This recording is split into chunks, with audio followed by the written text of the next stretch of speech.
Pemirsa membentuk karakter disiplin dan semangat bela negara kepada generasi muda, yang di mana 300 anggota Korps Kadet Republik Indonesia dari SMA dan SMK se-Sumatera Selatan mengikuti perkemahan Sabtu Minggu di Mako Lanut Sri Mulyono Herlambang.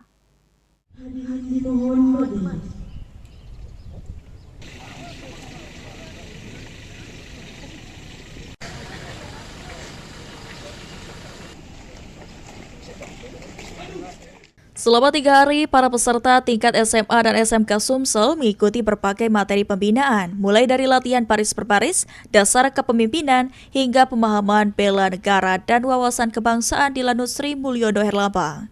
Para kadet diberikan edukasi tentang bahaya narkoba, pertolongan pertama, serta penggunaan media sosial secara bijak.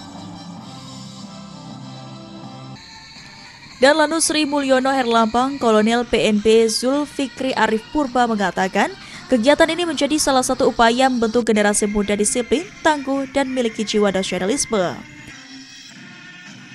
Indonesia, tahun anggaran 2026, saya nyatakan dengan resmi dibuka.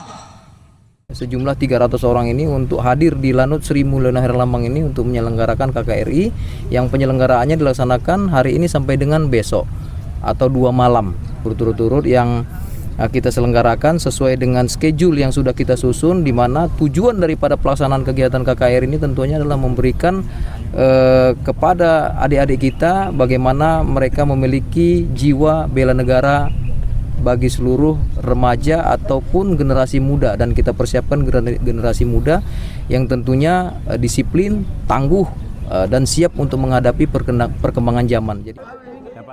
Sementara itu, Kepala SMK Penerbangan Sriwijaya, Surono, mengatakan ada 25 siswanya mengikuti persami ini guna membina dan membangun disiplin siswa menjadi generasi yang bermanfaat.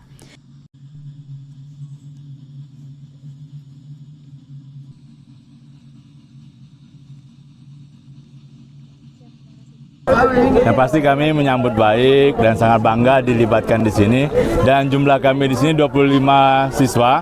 Ini paling banyak dan kami rasa karena ini kesempatan yang baik untuk membina anak-anak. Apalagi saat ini kan anak-anak harus benar-benar dibina dengan disiplin yang baik dan juga diajarkan dari sekarang arah-arah kebaikan. Sangat mendukung, malahan mereka boleh silakan untuk menempati di sini, tidak usah ikut pelajaran dulu, dan itu diizinkan dengan secara resmi oleh sekolah dengan pemberitahuan ke orang tua. Persami diharapkan menjadi wadah awal untuk menumbuhkan minat generasi muda terhadap dunia kedisiplinan dan kemiliteran. Muhammad Aidil, PAL TV.